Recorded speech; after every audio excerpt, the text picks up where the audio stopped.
to Louisiana Gardening Family. It's gonna look a little bit different than what a few days ago when I started bringing in the soil. So we'll show you. Come on in so I can close the door. All right.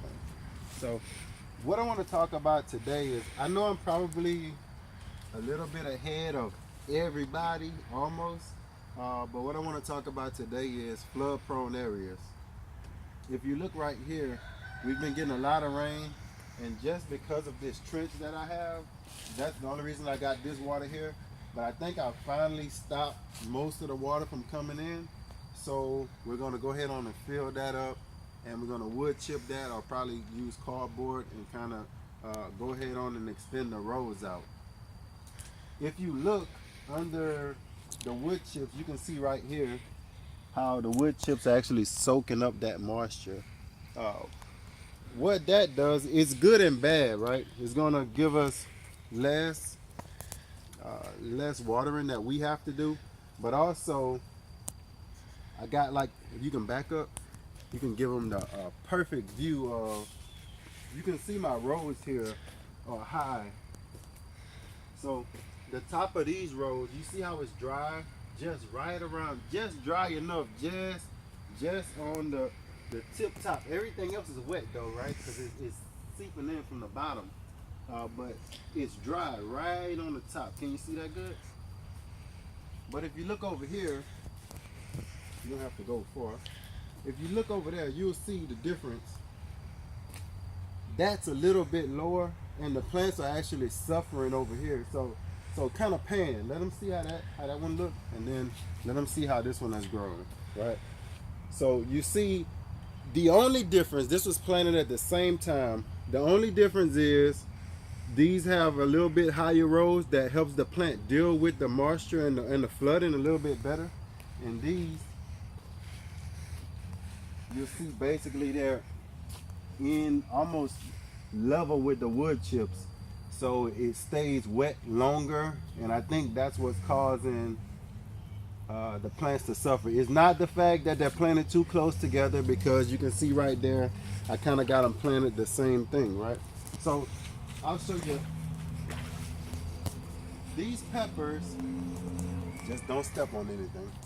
These peppers here I planted before winter even started because I wanted to save them. They was growing up in some pots, and I just threw them out here. Now they haven't grown basically almost at all, but what I like about the high tunnel is they haven't died either, right? But if you look on this row, these seem to be doing better. I had a lot of seeds came up from that plant right there. Show them that plant. The little pepper started to die. I took the pepper, I put it in the pot, and then it started growing up little seedlings. So I took them and I separated them all down this whole row. If you look here, down this way, nothing basically made it, and that shows you basically the height of the soil, how low it was as compared to here. So just that, I would say what, just that extra half an inch is what made the difference in these plants being this size and those being nearly not doing anything at all, right? I think that's the difference. Even in the other places,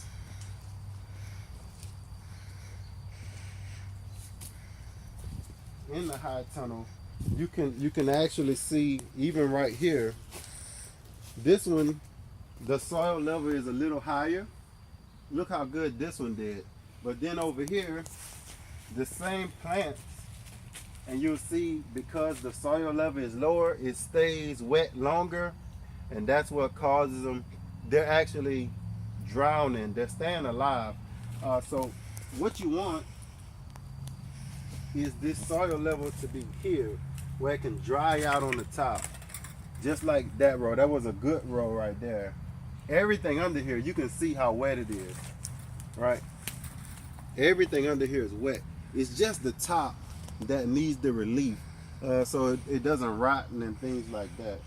So if you are fighting your flood areas, either you do your raised beds, or you can actually build your beds up a little bit higher, because as long as it's not going to stay flooded, so as long as you have it where it's high enough, but once the water comes up, the water can at least drain off the top of them and give them relief up here to where most of those roots are closer to the top of the ground.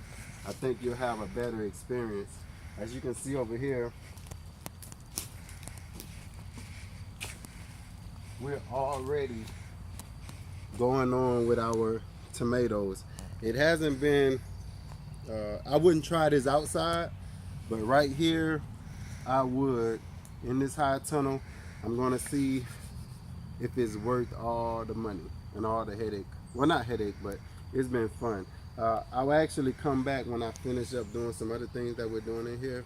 We'll come back with a better video, kind of showing you everything that we're doing once we get some things planted. So that's today's episode.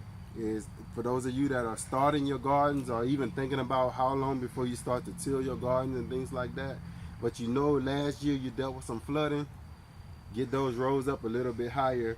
Your plants will surely like it, and you'll get more production. So thank y'all for watching Louisiana Gardening Family, and as always, grow, grow, grow. Peace.